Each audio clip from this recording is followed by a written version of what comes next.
অলক্ষের শক্তি খুব তীব্রভাবে বেড়ে চলেছে। হ্যাঁ দেবী, কিন্তু আমি এটা বিশ্বাস করি যে শ্রীকৃষ্ণের শোনানো এই কাহিনীর থেকে প্রেরণা লাভ করে দেবী রাধা খুব তাড়াতাড়ি নিজের অন্তরের ধনলক্ষ্মী সত্তাকে জাগিয়ে তুলবেন। হ্যাঁ মহাদেব, কিন্তু তার আগে রাধাকে ধনলক্ষ্মীর আসল অর্থ বুঝতে হবে। শ্রীকৃষ্ণের শোনানো কাহিনীর দ্বারা রাধা শুধু জ্ঞান অর্জন করেছে মাত্র, কিন্তু জ্ঞান শুধুমাত্র অর্জন করার জন্যই নয়। যতক্ষণ না জ্ঞানের মন্থন হচ্ছে, যতক্ষণ না আত্মসাৎ হচ্ছে, ততক্ষণ তার কোনো লাভ নেই।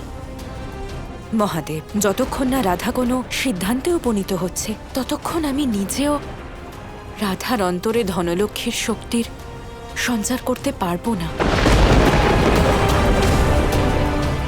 হ্যাঁ, ওনাদের ওপর আপনার প্রভাব অবশ্যই আছে দেবী অলক্ষ্মী, কিন্তু যে কাহিনী আমি শুনিয়েছি তার আসল অর্থ দ্বারকাবাসী অবশ্যই বুঝতে পারবেন, কারণ কখনো কখনো জ্ঞান মানুষের অন্তরে প্রবেশ করতে কিছুটা সময় নেয়। আপনি যতই সত্যকে অস্বীকার করুন, কিন্তু সত্য তো এটাই যে কেউ আপনার কথার সারমর্ম বুঝতেই পারেনি। আমি স্বয়ং তাদের কথাবার্তা শুনে এসেছি। কোনো চিন্তাভাবনাকে কিভাবে বাস্তবায়িত করি। ধনলক্ষ্মীর কথার আসল অর্থ আমি না হয় বুঝতে পেরেছি, কিন্তু সবাইকে বোঝানোর জন্য আমাকে নিজের কর্ম করতে হবে। কিন্তু এমন কি করতে পারি যাতে সবাই তার আসল অর্থ বুঝতে পারেন?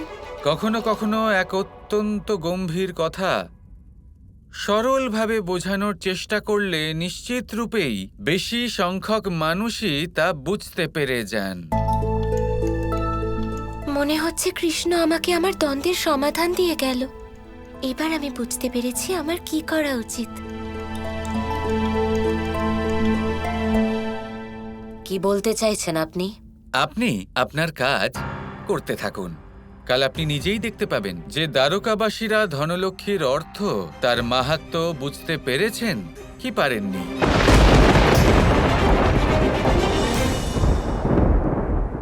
আমি আসি অলক্ষ্মী।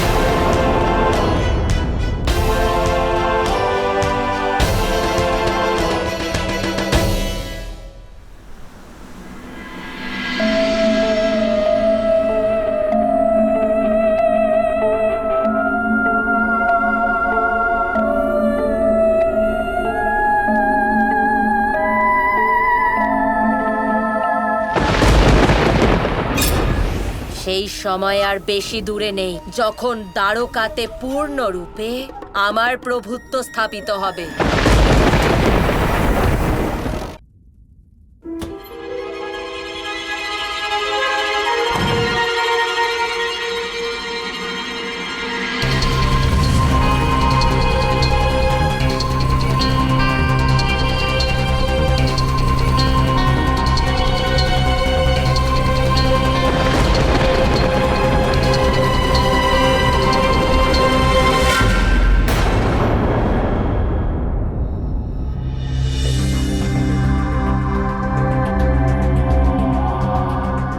হে মহাদেব, আমার আভূষণের কিচ্ছু হয়নি।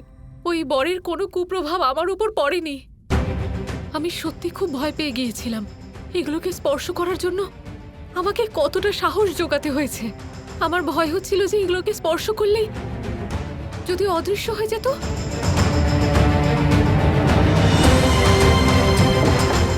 আমাকে আমার গয়নাগুলো সুরক্ষিত রাখতে হবে। ওই জাম্বুবতী প্রচণ্ড লোভী। ওর অলংকারগুলো অদৃশ্য হয়ে যাওয়ার পর ও অন্যদের অলংকারগুলো নিয়ে নিতে চাইছে। না, আমাকে এগুলোকে সুরক্ষিত জায়গায় রাখতে হবে।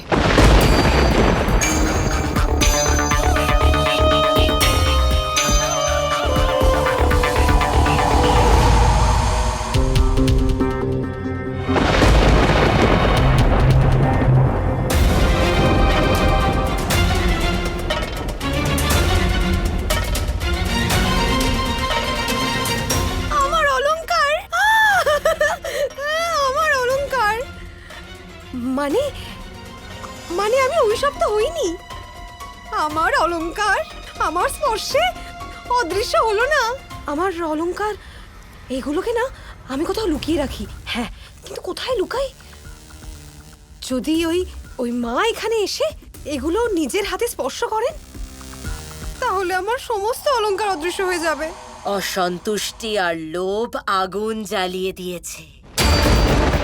জাম্ববতীর জন্য সবাই অসন্তুষ্ট, আর শীঘ্রই এই লোভের আগুন তারকার মহলের ভিতর তীব্র গতিতে ছড়িয়ে পড়বে।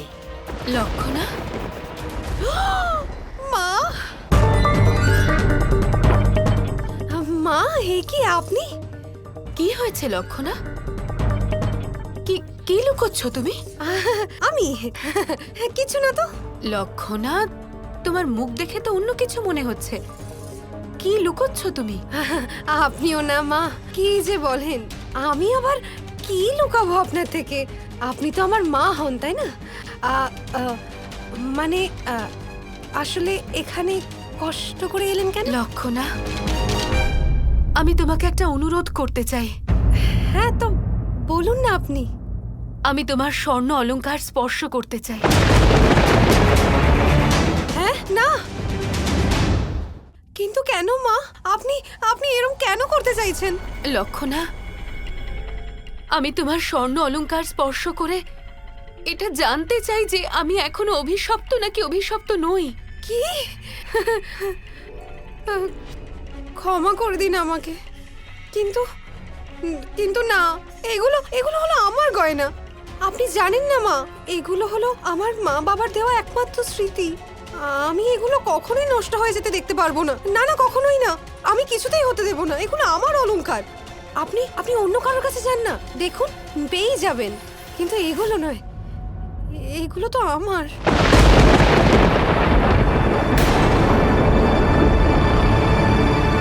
জাম্ববতী, তুমি এখানে কেন? রেবতী, আপনি একবার আমাকে নিজের স্বর্ণ অলংকার স্পর্শ করতে দিন না। না, দেখো, আমি দুঃখিত যে তোমাকে এভাবে না বলছি, কিন্তু এই অলংকারগুলোই হলো আমার প্রাণ। এগুলোর যদি কিছু হয়ে যায় তো? না রেবতী, দয়া করে এরকম করবেন না। দেখো জাম্ববতী, তুমি এখন যাও।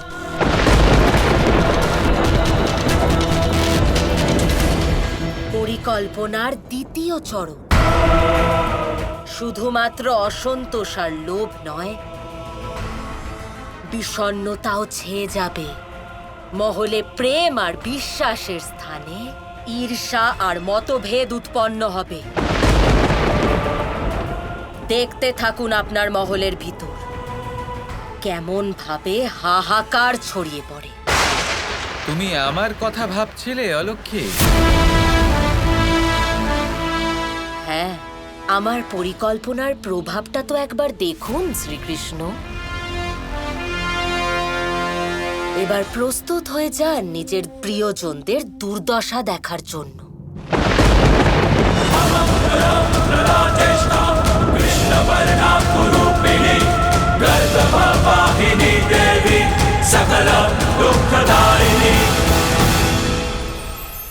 কামবোধ, এটাই আপনার অন্তরের প্রথম শত্রু।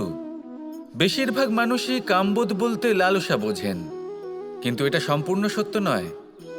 কামের আসল অর্থ হল কামনা। এটা খুবই সহজ ব্যাপার। মনুষ্য শরীর থাকলে, মানুষের মন থাকলে এই কামনা অবশ্যই থাকবে। এবার এটাই দেখতে হবে যে এই কামনা নেতিবাচক কামনা নাকি ইতিবাচক কামনা। অন্য কারোর জিনিসে নজর দেওয়া, অন্য কোনো মানুষের উপর নজর দেওয়া, কোনো অনুচিত বস্তুর দিকে নজর দেওয়া, এ নেতিবাচক কামনা। আর এই দুষ্কামনা মানুষকে দিয়ে অপকর্ম করাবেই করাবে। তাই মনে রাখবেন, যে ব্যক্তি নিজের কামনাকে নিয়ন্ত্রণে রাখতে পারেন তিনি সঠিক পথেও থাকেন, সঠিক লক্ষ্যে পৌঁছতেও পারেন। যিনি কামনা নিয়ন্ত্রণে রাখতে পারেন না তিনি তার পথও হারিয়ে ফেলেন এবং লক্ষ্যচ্যুতও হন। তাই মনে রাখবেন, নিজের কামনাগুলিকে নিয়ন্ত্রণে রাখুন।